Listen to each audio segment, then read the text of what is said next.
কৃষিক্ষেত্রে নানাবিধ চাষের মাধ্যমে অন্য চাষিদের অনুপ্রাণিত করেছেন পূর্ব বর্ধমান জেলার পূর্বস্থলী ১ নম্বর ব্লকের জাহাননগর পঞ্চায়েতের দ্বীপের মাঠ এলাকার বাসিন্দা উমেশ চন্দ্র দাস। মাশরুম, রেশম চাষ, তুঁত পাতা, জৈব সার, দেশি কই মাছ এবং ছাগল প্রতিপালন একাধিক চাষে সফল হয়ে চাষিদের সামনে এক দৃষ্টান্ত স্থাপন করেছেন তিনি। উমেশ বাবুর এই উদ্যোগে উৎসাহিত হয়ে তার কৃষি কার্যক্রম সরেজমিনে দেখতে উপস্থিত হন রাজ্যের প্রাণী সম্পদ ও প্রাণী সম্পদ উন্নয়ন দপ্তরের মন্ত্রী স্বপন দেবনাথ। তার চাষাবাদ ও বহুমুখী উদ্যোগে মুগ্ধ হয়ে মন্ত্রী জানান, উমেশ বাবুকে মডেল কৃষক হিসেবে অন্যদের কাছে তুলে ধরার ব্যবস্থা করা হবে। পাশাপাশি তার বাড়িতে পর্যাপ্ত জায়গা থাকলে প্রাণী সম্পদ দপ্তরের তরফে ছাগল প্রতিপালনের জন্য একটি ঘর নির্মাণ করে দেওয়া হবে বলেও আশ্বাস দেন তিনি। এ প্রসঙ্গে উমেশ চন্দ্র দাস জানান, তিনি সম্পূর্ণ জৈব উপায়ে চাষ করেন এবং কৃষি মেলাতেও জৈব সার ও মাশরুমের স্টল দিয়ে ভালো সাড়া পেয়েছেন। তার এই সাফল্য কৃষকদের জন্য এক নতুন দিশা দেখাবে বলে মনে করছেন স্থানীয়রা। Bureau report, Sheffield Times. এখানে কি লেবারও কম লাগে।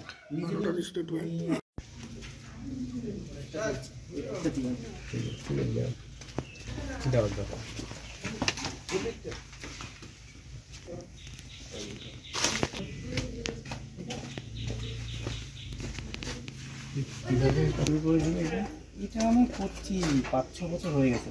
প্রথমে অল্প অল্প করতাম, কিন্তু এটা করে কি লাভবান হচ্ছে? হ্যাঁ, ভালো বিক্রি হচ্ছে। গত বছর কিছু এটা তো আলাদা মার্কেট নেই, এটা ওই চাষিদের দিয়ে আসি, পারুলিয়া, নবদ্বীপ। এটা তো মনে হলো যে একটা বিকল্প চাষ। হ্যাঁ, খুব ভালো, একদম জায়গার মধ্যে। এটা তো কোনো ঝামেলা নেই, আর একদম পুষ্টিকর খাবার। মানে কোনো সারের সারের ব্যাপার নেই। একটা ফোন করেছিল নেবে তুমি ওই খবরে আছে তো আপনার খবরটা? না, ঠিক আছে, তোমার কাছে খবরটা পেয়ে দেখলাম, দেখে আসি একবার। যদি অন্যদের অল্প জমিতে অল্প জায়গাতে মাশরুম চাষ করলেও লাভবান হয়, খুব এই তো মূল বক্তব্য। এটা তোমরা জানি সবসময় একদম নতুন ধরনের চাষ ঘরের মধ্যে। এটা যেমন যাই, এই গুটিগুলো কারা নেয়? এরা কিন্তু এই রেশম যে চাষের এই গুটিগুলো কিন্তু বীরভূমে তো মুর্শিদাবাদ সিল্ক হয়, আমি তো জানি না। কিন্তু এই মাশরুম এটা এই গুটি যেটা পোকা আর কি, গুটি ওই যে রেশমের সিল্ক বলে না, এই কাপড়টা এখান থেকে উৎপাদন হতে, কাঁচামালটা তো পেয়ে যাচ্ছে এখান থেকে। এইগুলো কি দেখলেন? দারুণ, মানে একজন চাষি নিজের বাড়ির জায়গার মধ্যে সব ধরনের চাষ করছে, এটা অন্য কৃষকদের উদ্বুদ্ধ হওয়া ভালো। এনার নাম উমেশ দাস, জাহাননগর, আমাদের পূর্বস্থলী ব্লক 1-এর। বাড়ির মধ্যেই মাশরুম আপনারা দেখেছেন চাষ করছে, বাড়ির মধ্যেই রেশম এর জন্য যে গুটি লাগে চাষ, রেশম চাষ, তার মধ্যে যে তুঁত পাতার চাষও এখানেই হচ্ছে। সেই তুঁত পাতাতে খেয়ে খেয়ে তো পোকা হচ্ছে, সেই পোকাটা একবার গুটি হবে, 23 দিন লাগে, এখনো গুটিটা দেখাতে পারলো না। আর এই গুটিগুলো ওকে দিতে হচ্ছে না, বীরভূম থেকে সে নিয়ে যায়, কেন ওখানে রেশম শিল্পী এটা আছে। তার সঙ্গে দেখো একটা চৌবাচ্চা করে দিয়ে দেশি কইয়ের চাষ করছে, খাবার দিচ্ছে, তার জন্য নিচে আছে জল, আর ওই যে ড্রেনের জল টল যা আছে সব ওইখানে পড়ে। সেখানে কই মাছের চাষটা দেশি কই তো দুষ্প্রাপ্য, আর চুনো মাছ করি বলে ইন্টারেস্ট নিয়ে দেখতে এলাম। যে ঘরের মধ্যে, বাড়ির মধ্যেও, জায়গার মধ্যেও সে কিন্তু জলাধার তৈরি করে দিয়ে নিচে মাটি, তারপরে খাবার দিচ্ছে, দিয়ে কই সাইজও ভালোই হচ্ছে দেখলাম। পাশেই আবার দেখছি 13খানা ছাগল পোষে। তাহলে ওই কেন? ওই ছাগলের যে মল এবং এই যে কলা গাছ দেখতে পাচ্ছ, তার কলা গাছ, পচা কলা গাছ কি আরো যারা আছে, ছাগলের মুখ সব নিয়ে ভার্মি কম্পোস্ট, জৈব সার তৈরি হচ্ছে। তাহলে সবকটা হচ্ছে না একসঙ্গে। সবচেয়ে বড় কথা, বাড়ির সব লোকই ইনভলভ। এদের 2 মেয়ে পড়াশোনায় ভালো, যোগাসনও প্রাইজ পেয়েছে, কিন্তু বাড়ির এই মায়ের সঙ্গে কাজ হাত মেলাচ্ছে, বাড়ির মধ্যেই তো। তাহলে বাড়ির সব লোক ইনভলভ হচ্ছে, আয়ও বাড়ছে। আর এই তোমার ভার্মি কম্পোস্ট এবার যে আমাদের কৃষি মেলা ভালোই বিক্রি করেছে, শুনলেন আপনার কাছে। মাশরুম ওখানে তো ভালো বিক্রি হয়েছে। তা চাষিরা উদ্বুদ্ধ হোক।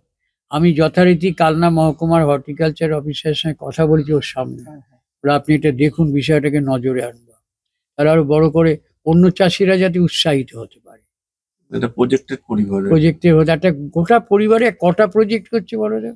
একই সঙ্গে চৌবাচ্চা করে দিয়ে দেশি কয়ের চাষ, একই সঙ্গে ভার্মি কম্পোস্ট সার, জৈব সার তৈরি করছে, একই সঙ্গে মাশরুম, একই সঙ্গে তুঁত চাষ, ওই যে তুঁতের পাতা গুটি, ওই রেশমের যে গুটিগুলো লাগে সেই গুটিতে পোকা তৈরি হচ্ছে, ওরা খুব ভালো খায়।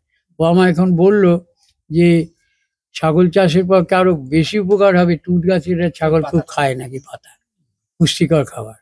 তাহলে কতগুলো কাজ হলো, একদিকে কৃষি, একদিকে মাশরুম, একদিকে মৎস্য চাষ, একদিকে গোটারি ফার্ম, 13খানা ছাগল এখন আছে। আমি দপ্তরে ভারপ্রাপ্ত মন্ত্রী, আমি ভাবছি এদের উৎসাহিত করবো, এরা যে জায়গা দিতে পারে আমি ছাগলের ঘর বানিয়ে দেবো, এটুকু বলতে পারি, তাহলে ছাগলগুলো থাকবে। ছাগল একটা তো আয়, এই মুহূর্তে মাংসে তো আমরা সাফিসিয়েন্ট পশ্চিমবঙ্গে।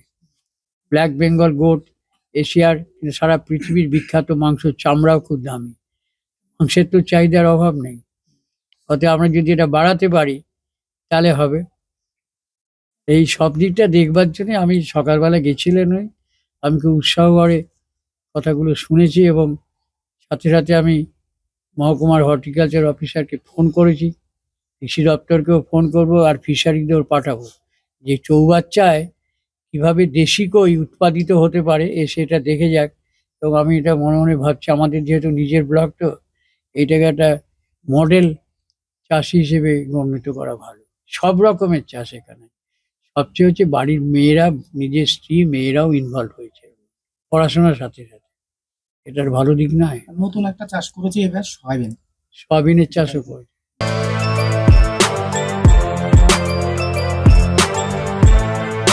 এখন অনেক বড় শ্রী লেদার্স, হাওড়া ময়দান। আপনি কি জটিল কিছু সমস্যায় ভুগছেন, সমাধান পেতে চান? যোগাযোগ করুন প্রখ্যাত জ্যোতিষ ও তান্ত্রিক মনসারাম ভট্টাচার্যের কন্যা মনসা কন্যার সাথে। প্রখ্যাত জ্যোতিষ ও তান্ত্রিক মনসা কন্যা হাওড়া জানবাড়ি ও হাতিবাগানের নিজস্ব মন্দিরেও বসেন। যোগাযোগ 9830106967 আর 9239655323।